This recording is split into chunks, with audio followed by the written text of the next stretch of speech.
2 tahun lalu, kita menyaksikan Presiden Korea Selatan dan Pemimpin Korea Utara Kim Jong UN bergandeng tangan dengan melewati garis demarkasi yang memisahkan kedua negara tersebut. Itu adalah pertemuan pertama kali sejak 11 tahun terakhir. Pertemuan ini menghidupkan kembali harapan untuk meningkatkan hubungan antar perbatasan. Dari pertemuan ini, Amerika dan Korea Utara bersatu. Tapi sejak pertemuan ini renggang dan terhalangi oleh pandemi virus corona, lalu apakah agenda denuklirisasi tetap diadakan? Oke, hari ini kami bergabung dengan John Nilsson, doktor senior di Universitas Cambridge, lalu Chun In Bang, mantan Letnan Jenderal dan Komando Perang Khusus Tentara Republik Korea, dan Marty Berry, analis Korea Utara yang bertugas di New York. Pertanyaan pertama kami kepada Anda, Dr. Nilsson. Benar, sudah tahun lalu, tetapi selain berbagai foto dan beberapa dokumen palsu yang menjanjikan kerjasama, kami belum melihat fungsi tim denuklirisasi. Meskipun Anda mengatakan bahwa ada kemajuan, dalam hal ini berarti berawal dari pertemuan ini atau harus kembali lagi dari awal? Well, if you remember, that historic declaration 2 years ago had 3 components. One, the idea of improving bilateral relations between the two Koreas. 2, the reduction of military tensions and the reduction of the risk of armed conflict breaking out. And 3rd, as you rightly emphasized, the importance of denuclearization and a formal peace regime. I think it's fair to say that the progress has been minimal. We've seen some improvement in ties between the two countries, two Koreas, a flurry of meetings between senior leaders, 3 meetings between the two Korean leaders, 3 meetings between Donald Trump and his North Korean counterpart. But beyond that, that very important symbolic progress, I think on the fundamentals there's been very limited progress. The critical issue here, of course, is the sticking point over denuclearization. We saw, of course, the failure of the Hanoi summit back in February of 2019, and it was the failure to make any substantive progress in those critical talks that I think underlines the absence of progress. If that wasn't bad enough, of course, we've seen a ratcheting up of military tensions, beginning in March with a flurry of short-range ballistic missile tests by the North Koreans, and the fact that the sanctions regime, the international sanctions regime supported by the United Nations, the tough position by the United States, all of that adds up to a real deadlock. And of course, Kim Jong UN himself in December of last year said very unambiguously, failure to make progress with the United States would mean that the North Koreans would consider in principle that they could go ahead with more missile launches and even further progress in their efforts to advance their nuclear program. So it's a very pessimistic outlook, and I think for now at least we have to conclude that we're a long way from making progress on these critical talks. Lalu kami melihat banyak kemajuan dan banyak cuitan kegembiraan di Twitter. Tetapi pada nyatanya tidak ada kemajuan. Jenderal Chun, apakah benar pada bulan Maret ada 9 uji coba rudal? Meskipun pada nyatanya Amerika Serikat dan Korea Selatan membatalkan hubungan mereka pada hari terakhir latihan militer bersama. Pesan apa yang diberikan pemerintah dengan jenis provokasi? Well, North Korea has 2 audiences they must address. First is the external, international audience. And I think they're telling the international community that we're still alive, we can withstand your sanctions, and we can modernize. They're demonstrating their capabilities, military capabilities, and to be frank with you, it's quite impressive and intimidating. Secondly, they have their own people that they must cater to. And to them, they're telling them that everything is fine, our military is strong. And I think indirectly, they're reminding their people that they still have an enemy that they must confront. So they're making these, conducting these demonstrations with all of these messages in mind. And I'm also that probably they are trying to show their potential buyers systems that they have these kind of capabilities for export. Jadi, Anda melihat ini sebagai unjuk kekuatan Korea Utara. Dr. Berry, bagaimana tanggapan Anda tentang Presiden Trump? Saat ini, Trump tidak terlalu khawatir dengan provokasi nuklir Korea Utara. Sekarang, Presiden Trump sedang menghadapi pandemi virus corona, serta berencana untuk memenangkan kembali pemilihan presiden. Sehingga, ada juga kemungkinan sebelum November akan ada semacam pertemuan dengan para petinggi negara. Lalu, seberapa penting dinamika Trump dan Kim untuk mencapai kesepakatan? The dynamic is important because they have a personal relationship which is separate from the disagreements between the two countries.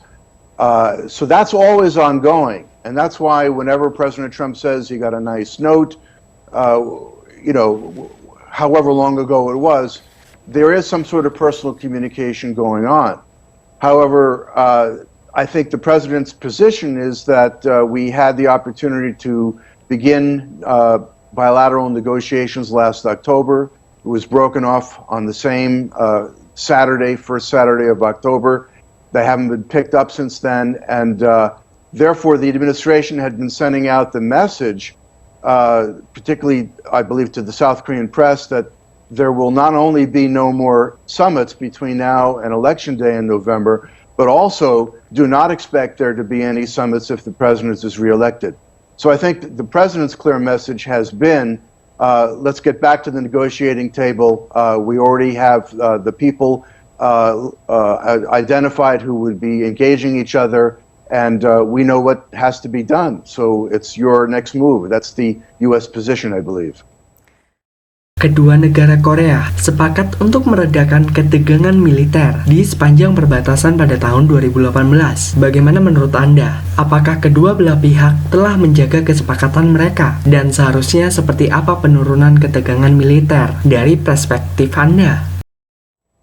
Yeah, so from the summit, if you can find one silver lining, it could be this comprehensive military agreement or the 19th September agreement, fondly referred to by the Koreans.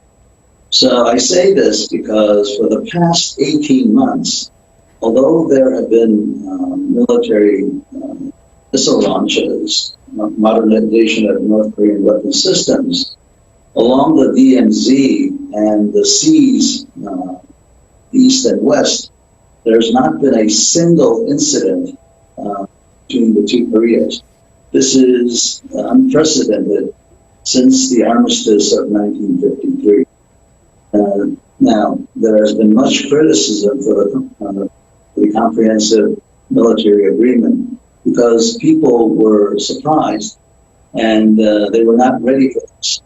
On the conservative side, there are many who believe that South Korea gave up too much. It still has to be seen, but right now, so far, for the past 18 months, the fact of the matter is we have not seen any kind of just or tensions rising up. For the future, I think that the thing that we would really appreciate is withdrawal of mutual military forces along the DMZ. Now, the North Koreans have 70% of their forces amassed in that area with a large quantity of artillery targeting the capital city of Seoul. So if they were to withdraw that, that would be a significant direction towards stability. Sehingga Anda meyakini bahwa ada kemajuan dalam hal ini meredakan ketegangan militer ini, dan mungkin ada banyak cara untuk membangun perdamaian di lintas perbatasan selama seminggu terakhir. Dr. Nelson, saat ini ada beberapa rumor bahwa pemimpin Korea Utara sakit parah, lalu sesuatu apa yang ditolak oleh kantor kepresidenan Korea Selatan. Bagaimana menurut Anda tentang spekulasi ini? Dan bagaimana dengan denuklirisasi nantinya jika kesehatan Kim Jong Un saat ini kritis? Well, the proximate cause for these rumors is, of course, the fact that we haven't seen Kim Jong Un in public since April the 11th.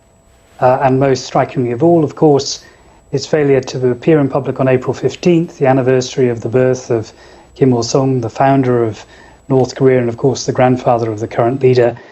created a great deal of speculation. But this is essentially all that we know at the moment. Speculation fueled by reports in a Hong Kong newspaper and also in the Japanese press that have suggested that the leader might have undergone heart surgery that went wrong, and some people have speculated that he might be in a coma. All of this has led to wider speculation about his vulnerability because of his poor health, the fact that he's a heavy smoker, he's a diabetic, he's overweight. But we have no substantive, credible evidence to say that these rumours are in fact supported by concrete evidence. And the reports from not only South Korea but also from the US suggest that he is in fact alive. One other possibility to explain his absence from the public gaze is that he may himself, of course, in the midst of the coronavirus, be concerned for his own health, limiting his public appearances. But again, that is very much simply speculation. Sangat sulit untuk mengatakan apa yang sebenarnya terjadi di dalam rezim ini. Ulang, sangat sulit untuk mengatakan apa yang sebenarnya terjadi di dalam rezim ini. Tetapi sebelum perbincangan ini berakhir, Dr. Berry, apa yang bisa dilakukan oleh Korea Selatan untuk memulai kembali momentum denuklirisasi atau memulai kembali pembicaraan Amerika Serikat dengan Korea Utara? Yang Anda tahu, Korea Selatan telah banyak membantu untuk ini. The best role that President Moon has played is in brokering the summits. And perhaps he's a little bit more strengthened now that the elections were held less than 2 weeks ago. His party won a resounding victory. But the problem is there's very little he can contribute in terms of the bilateral nuclear negotiations with the United States. Furthermore, I think Kim or whoever may be leading the North at the moment is aware that the president has put a lot of pressure on South Korea to vastly increase its contribution to the cost of maintaining U.S. forces Korea. And the president himself personally rejected the latest ROK offer, which to me was quite surprising. And I predict that if he is reelected, he will probably, you might say, retaliate against the lack of an agreement with the South on cost sharing by withdrawing a certain number of troops to be commensurate with what amount that the South has not paid. So if I were Kim or whoever is leading the North, I would take note of that and realize that there will be a change of the correlation of forces around the peninsula, and the United States may be withdrawing further into itself than it was in a first Trump term. So that's my biggest concern right now.